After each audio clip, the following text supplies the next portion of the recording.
CP2 Review Exercise 2, Question 16. This question involves polar coordinates, and more precisely the two polar curves, and finding the area of a region between them. The first thing I would encourage you to do with any question involving polar equations is try to get a sense of what's happening with a diagram. In this case, they've given us a diagram, which is helpful, but it's still worth spending a little bit of time looking at the equations themselves and making sense of them in our heads. So even before we look at the range of values for theta, we can see that we've got a 1 plus cos theta multiplied by some constant a. Well, cos theta always varies between 1 and minus 1. So if you add 1 to that, you've got a number that varies between 0 and 2. And similarly, 1 minus cos theta has the same effect. It just happens at slightly different times. 1 minus plus or minus 1 is going to vary between 0 and 2. So C2 is a curve that goes from a minimum of 0 to a maximum of 2a, and C1 is a curve that goes from a minimum of 0 to a maximum of 6a. When those maximums and minimums happen depends on the curve, because one's got a 1 plus cos theta and one's a 1 minus cos theta. But you can see here that C2 has a dimple on the left and seems to have its maximum point here when theta is 0, which makes sense. When theta is 0, cos theta is 1, we get 1 plus 1 in the bracket. Whereas for curve C1, when theta is 0, 1 minus cos theta is 0, so we are at the pole. And then if we start from minus pi, we start here at minus 6a, if you like, for an x-coordinate. So r is equal to 6a, coming down to 0, and then back up again to 6a. Whereas C2 starts at 0, goes up to 2a, and back down to 0 again. The question is broken into a few different parts, so it's worth reading through all the parts briefly, getting a sense of the complexity of the problem. This one is a 14-mark question, so there's quite a lot in it, but the first few bits should be helping us and setting us up for the more sophisticated part. The 6th marker says find the area of this region. Well, that's predictable enough, it's the bit that's shaded. But in order to do that, they say find in terms of A the polar coordinates of the points A and B. So that's probably a sensible thing to do in order to help us get the area, and it should alert us to the fact that we're interested in calculating an area by making use of polar integration between certain limits. The a and the b values may form those limits. Show that the length of the line AB is 3 root 3 over 2a. That is also presumably going to be relevant when we're working out the area of this region. That length there may help us to determine any extra bits we need to add or subtract when we're trying to break the area down into different pieces. And then for the last part, a badge is designed with this shape. Given that the length of line AB is 4.5, calculate the area of the badge. Now this is essentially scaling things up. If this is 3 root 3 over 2a, we're going to be, well, finding the appropriate value of a that allows the length of the line to be 4.5 centimeters, so that we can then work out the area of the badge proportionally. We've got to be a little careful with our scale factors, because area scale factors and length scale factors are not the same. So let's make our plan. Firstly, we do, in the order they've given us, these logical steps. The polar coordinates of the points A and B are just the points where the two curves cross. So if we solve the equations simultaneously, that would mean setting them equal to each other, effectively the right-hand side and left-hand side. The right-hand sides of the equations are both equal to r, so they're both equal to each other, and that'll make a cancel out. So we should be able to solve for theta fairly easily. We should find the r values are equal, and the theta values should be the negatives of one another. So notice we've got a and b. We're expecting the distance from the poles to be the same for each, but the angles to be one a positive acute angle and one a negative acute angle. So that's a quick way we can verify that those are sensible. And then for the second part of the question, to get a distance between 2 points in polar coordinates, it's almost always easier to convert into Cartesian form. So work out, in this case, all we need is the y coordinates, because if we really have got this symmetry that we appear to have, notice that both curves only involve cos theta, so we have symmetry about the line theta equals 0 and the line theta equals pi. In other words, the entire x-axis, if you like. And that means a and b are vertically above one another, and therefore all we really care about is the y coordinates of the points a and b. We can subtract one from the other and we'll get the distance AB. Then for the area.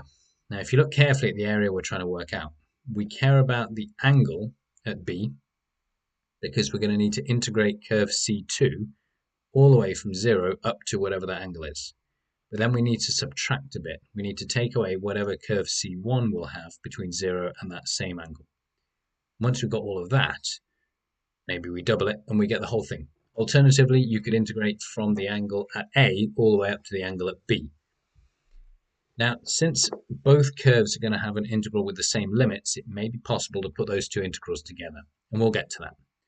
But planning this out ahead, particularly when you've got areas, is usually a good idea. When we've got the areas, we've taken all of those bits away, we should be able to construct the entire area directly from that. And then the final stage, as we said, will involve some scale factors and working out the appropriate value of A. It's even possible to do this first part or to work out the value of A ready to do this last part here before you do the rest. Well, let's jump in. For part A, I've set the right-hand sides equal to one another. So R has disappeared because both of these are equal to R.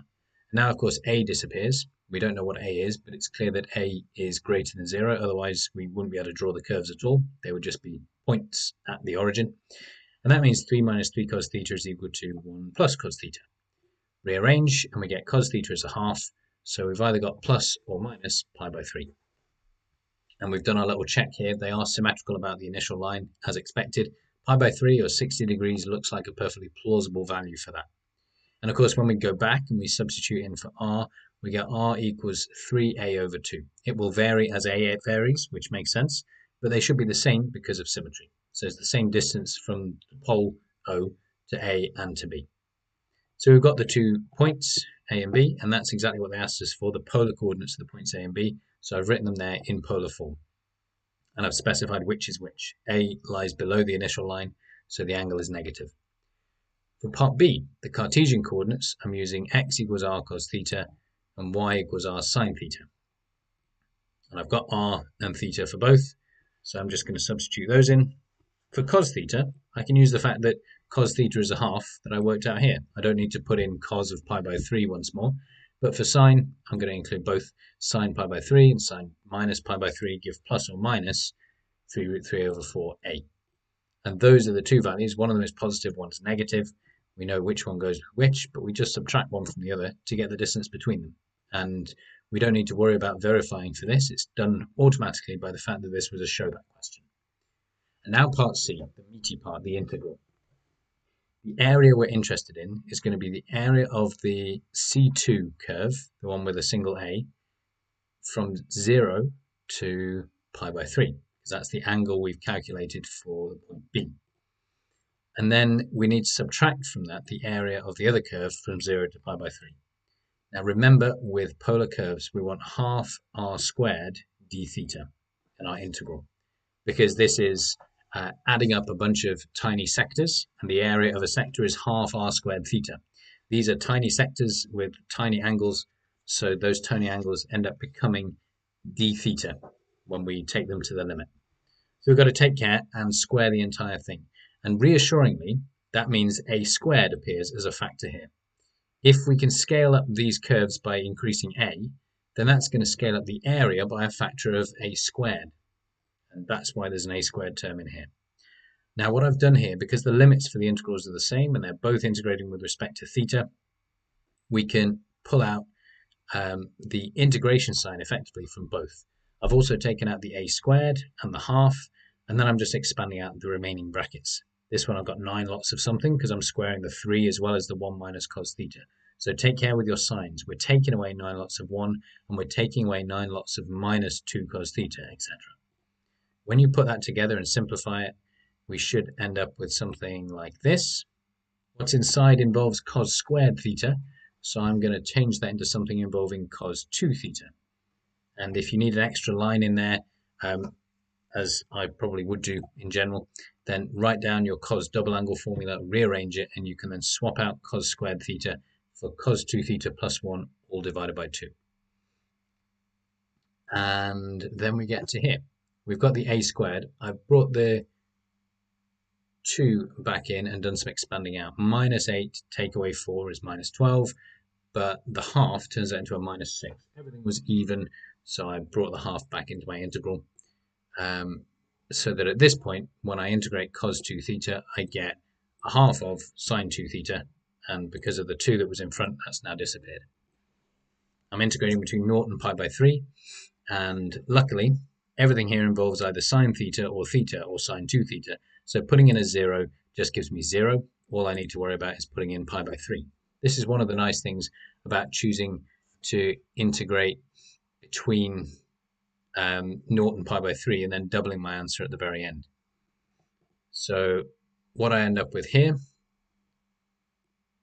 this nice exact number, a squared times 9 root 3 over 2 minus 2 pi, and I've got an approximate answer as well, 1.5-ish times a squared.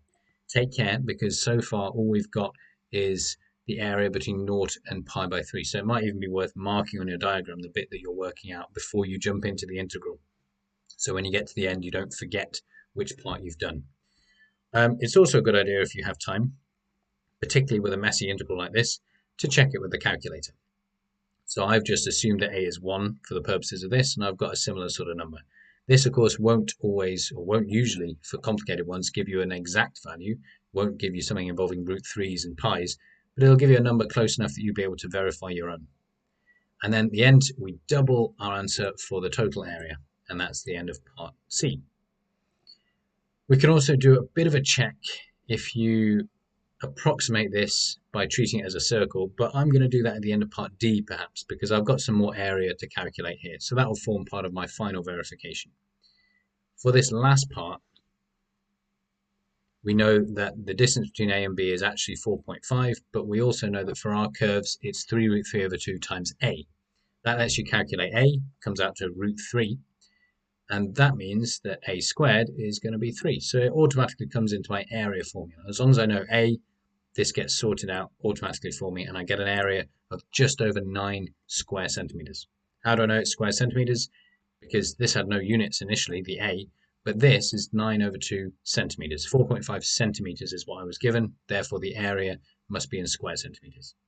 And then my quick check here at the very end is that it looks like I'm dealing with about 2/3 of a circle, and the diameter is about 4.5 centimeters.